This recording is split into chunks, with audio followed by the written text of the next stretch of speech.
Hello, everyone. Good morning, good afternoon, good evening to all of you out there watching this module 4 of our series on reducing social anxiety at work and in life. So, I want to share with you a presentation, and I want you to start to get into the mindset of a growth mindset where you can start thinking about changing your understanding of social anxiety, knowing that it is something that many people grapple with. And we are going to talk about the final installment of this series, which is about shifting the focus from yourself to others, which is a phenomenal technique to reduce the anxiety you have around social events, work related events, and anytime you feel like you are even being put on the spot, right? Okay, so just to recap, social anxiety is this intense fear of social situations and settings, and anxiety around interacting with people, be they unfamiliar or even familiar, just feeling like you're being put on the spot. So some things we might be feeling are, a general uneasiness, self-consciousness, fear of being judged. And then we can even feel some physical symptoms, which can even be psychosomatic. So you can think of like sweaty palms or shaky voice or trembling or anything where you feel like you're not yourself. And then, of course, we know that this can severely hinder our ability to do our job, to make friends, to engage with people in a quality way, to just enjoy life and living. So we definitely want to address it, particularly if it is getting in the way of life and work. Okay, so let's talk a little bit about the self-focused trap.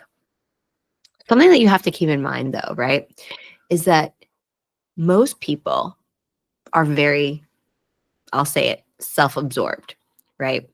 They're thinking of themselves. They're thinking how they project themselves. They're thinking how they look, how they sound, whatever kind of impression they want to make, that's going to be in full focus for them. So they're less interested in what you're saying, what you're doing, or maybe not interested is not the right word for it, but they're less, you know, judgmental of what you think you're doing. So that should set you at ease. So with this kind of trap, okay, there's a heightened self-awareness. You feel hyper vigilant about the way you sound, the way you look, the impression you're making, and whatever other kind of self-conscious related issues rise to the surface. So if that's, you might have an accent in the language you're speaking. You might feel self-conscious about that. That will show up, right? You might feel like, you woke up on the wrong side of the bed, or you had a fight with your partner, and that's changing the way you interact that day. So all of these things, right? And then of course it goes into negative self-talk. Like, oh, I'm going to say something ridiculous. I don't want to speak up in this meeting, or they're going to think I'm not that interesting, or that I'm boring. So I'm not even going to go out and hang out with those people. And then we start to spiral, right? So your physical symptoms start to increase. You start to get the psychosomatic responses showing up in the body, sweaty palms, shaky voice, trembling voice, just a lack of confidence. And that leads to more self-focus and more self-loathing, even, because we're like, well, why can't I get it together? Why am I having these thoughts? Why am I having negative self-talk thoughts and all of that? And then that causes us to withdraw from events, from, society in a way, if it's very extreme. You just find ways of avoiding those uncomfortable social situations. And we're social creatures by habit. That's part of our software. So avoid it to your own detriment. All right, you might think you're doing yourself a service where you're doing yourself service where you're avoiding uncomfortable social situations, but in the long run, that puts you at a disadvantage because you are not engaging. You're not, being the social creature you're essentially programmed to be, because that social anxiety gets too much in the way. So we're here to address it, right? It's not a quick fix, but it is something that can be addressed, and it's something that with time, with conscious effort, with perseverance and, consistency, you will see a huge, huge progress. So some of the things about how we can shift focus to others, like what those benefits look like, you'll have a greater sense of purpose. You'll feel better about yourself. You'll feel better about engaging with people. You'll feel better about just life in general. Those relationships start to strengthen because you're not just focused on yourself. You're asking interesting questions. You're really being engaged. You're asking thoughtful questions. You're not self-absorbed. And you're really trying to engage on a deeper level. And then, of course, increased empathy goes up. You feel like you can understand people better. They feel like you understand them better. And then your self-consciousness goes down because you don't have the bandwidth to just focus on yourself anymore, right?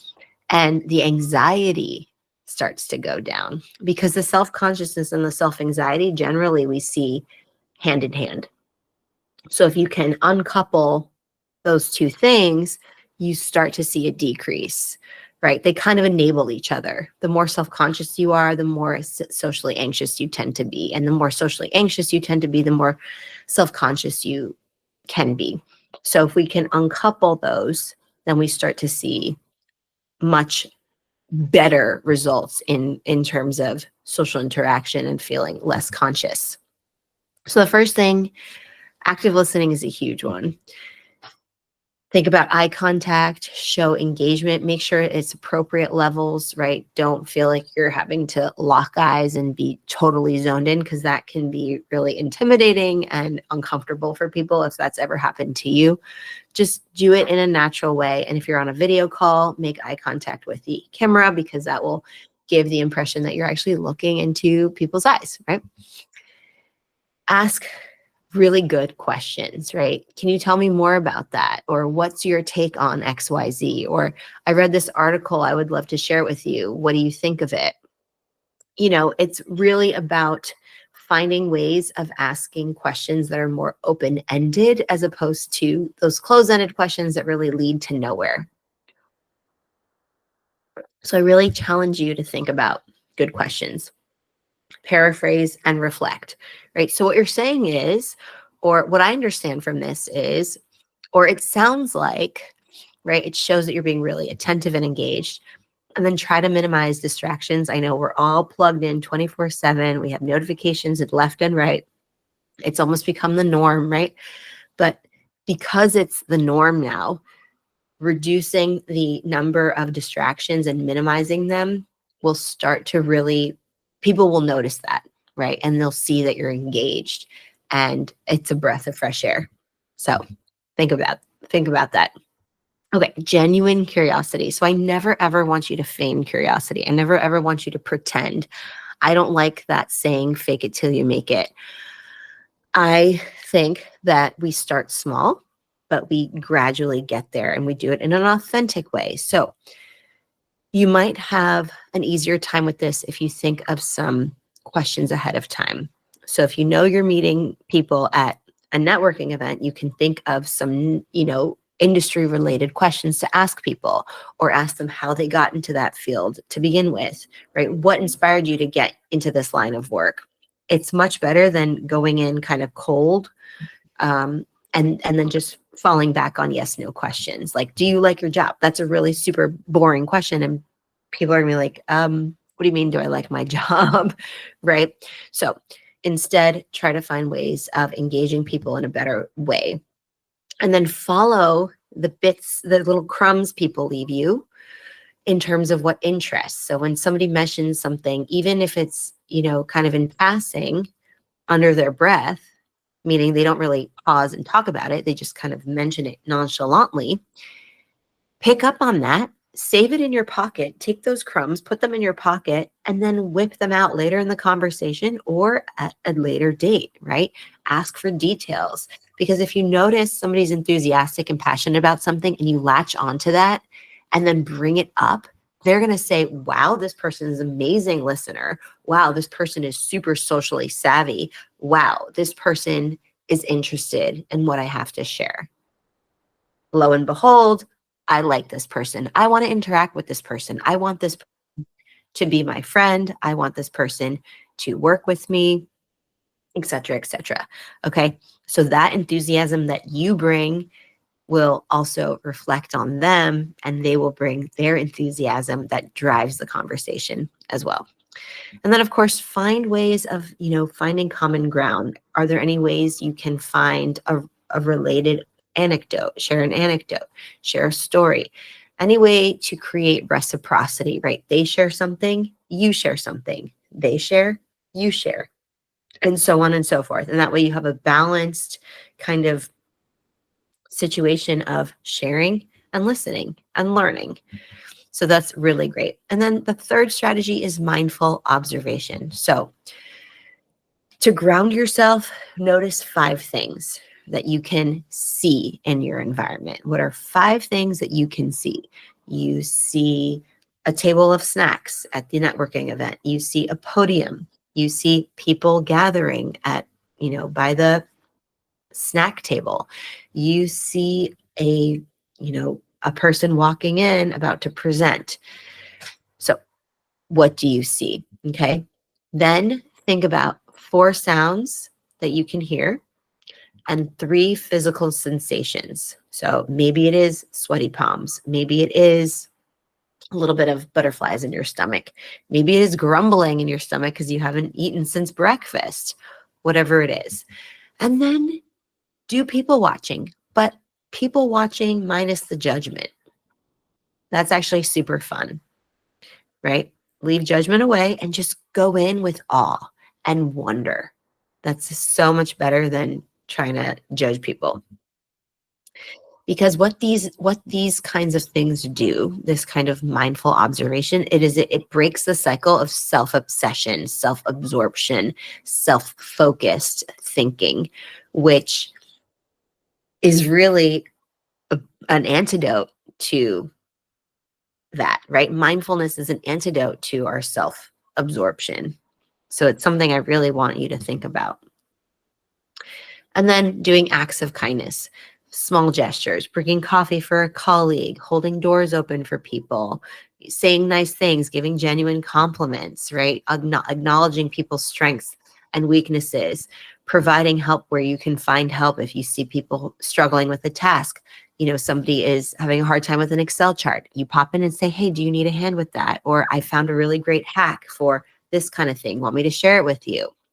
People will really appreciate that. And then following through, try to, like I said, keep those crumbs in your pocket. Remember those bits and pieces of what people put out there, whether it be passions they share with you, something they learned, a milestone that they recently achieved, anything like that. And, maybe you follow up on something you helped them with, like that Excel chart. Oh, so how's the Excel going? How are you working? How is this course going?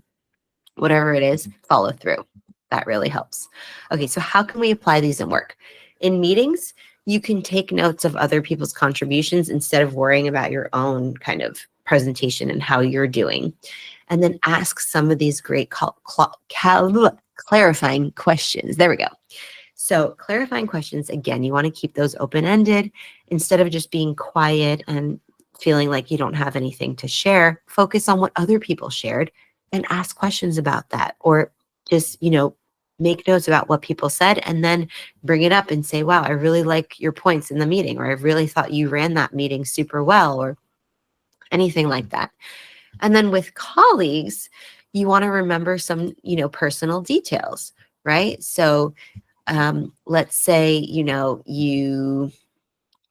they mentioned something in passing, you can reference it later in the conversation or even at a later date. And that will earn you extra brownie points if you keep those crumbs in your pocket for a couple days and then you revisit and you pull out those crumbs and you say, I remember this, right? Offering genuine praise and compliments for somebody's work or accomplishments or anything like that can also go a really long way.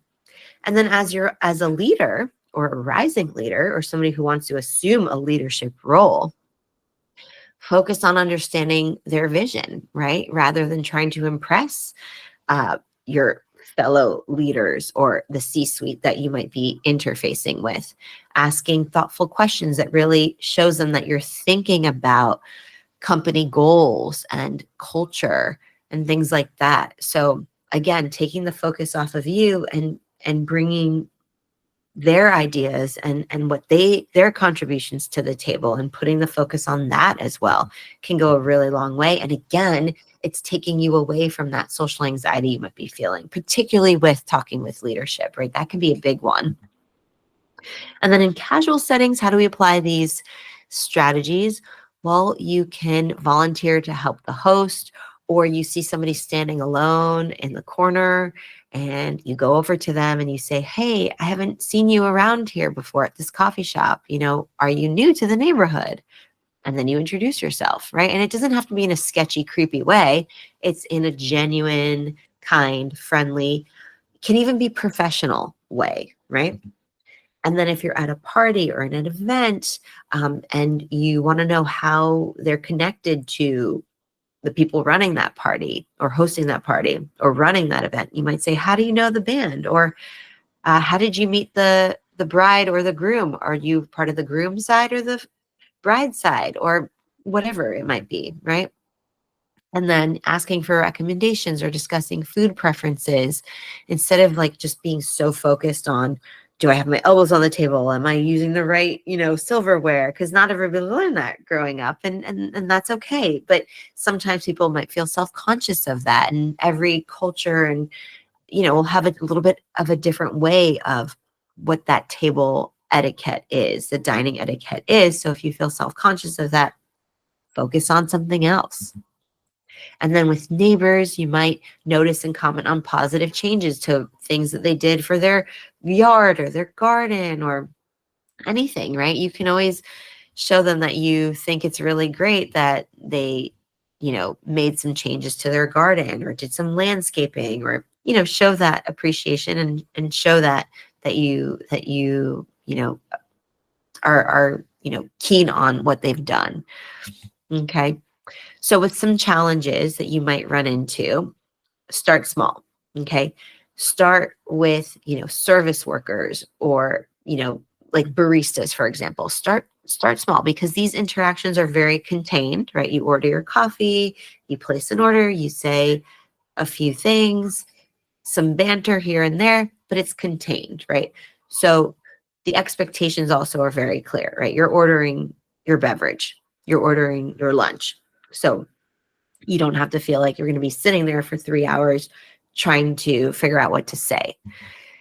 Use your grounding techniques. When you feel that anxiety creep in, take those 3 breaths, start to take the focus off of you and place it on others.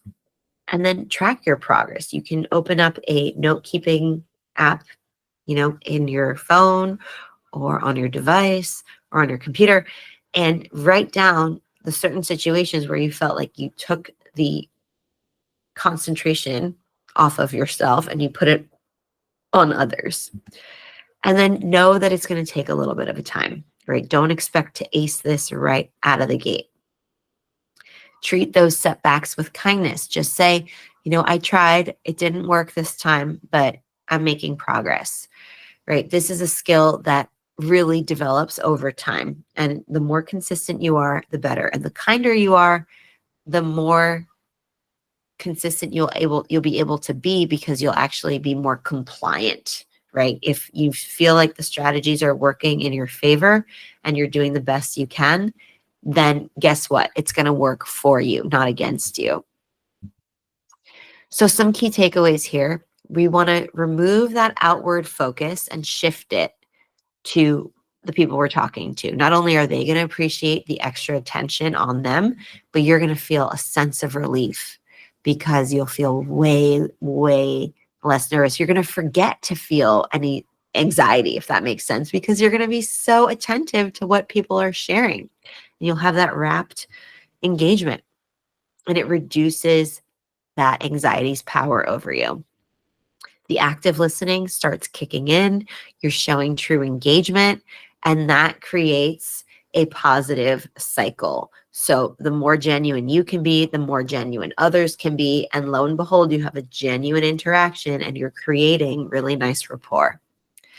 And then always remember trying to be as genuinely curious as possible, right? Showing interest in what people have to say, picking up on something they said, saving those like those little crumbs, saving them and bringing them out. Or you can think of like little tiny snacks, like bite-sized snacks, right? If crumbs if you don't like crumbs in your pocket, I don't blame you.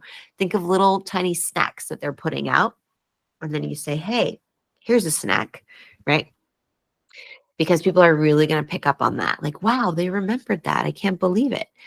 Consistency, consistency, consistency. That always is going to get you to the progress that you want, see the progress you want. So developing these skills will take time, but the more consistent you are, the better. And I want you to this week, okay, think about in one meaningful interaction. It could be face-to-face virtually or face-to-face in person. Practice focusing 100% on the other person's needs and cues, right? And so what do? Let's break this down. So resist the urge to kind of monitor and analyze how you're coming across. Oh, do I sound intelligent enough? Do I, smile enough? Is my body language okay? Right? You don't want to do anything where you're constantly checking in on yourself. So tune into what other people are saying, how they're saying it, what their emotional state is, and then only respond to what they share. So don't rehearse what you think they're going to say, what their answer is going to be without them actually saying it. And then try to use at least one open-ended question. Remember, those invite conversation as opposed to ending conversation. That way you deepen the conversation. It's really beautiful because your conversation is going to ebb and flow. And suddenly you won't even notice how quickly time passes. You'll look at your watch and be like, oh my goodness, this conversation just, it just happened so quickly and I don't want it to end. So these are some really great things for you to do. And then of course, in the community, I want you to come into the community and networking community buzz space and share this with us. What did you learn about the other person that surprised you? Okay. What was something that surprised you? And then how did shifting your focus from you to them change the interaction? So these are really great things to think about, these two questions. Like I said, I really would like for you to do this wonderful, implement these strategies, okay? These 4 strategies, these are phenomenal because a lot of the time when people have social anxiety, they don't realize that the attention is all on them. And that puts extra pressure, which we don't want, right? We don't want to have added pressure to an already kind of nerve-wracking situation, right? Especially in the corporate environment where we might be, interfacing with C-suite or talking to clients or going in to ask for a raise, right? These are high stakes, high stress interactions. So the better we can be at reducing social anxiety, the better outcomes, the better communication outcomes we're going to have. Okay, so as you go into the next week, I really want you to think about what we shared. Think about how you can start shifting the focus. Think about those really good questions, the solid questions that you can ask. And then don't forget, it takes time, but we're here for it, right? That's what we signed up for. We sign up for progress, not perfection. All right, I'll see you in the next one. Happy exploring, everybody.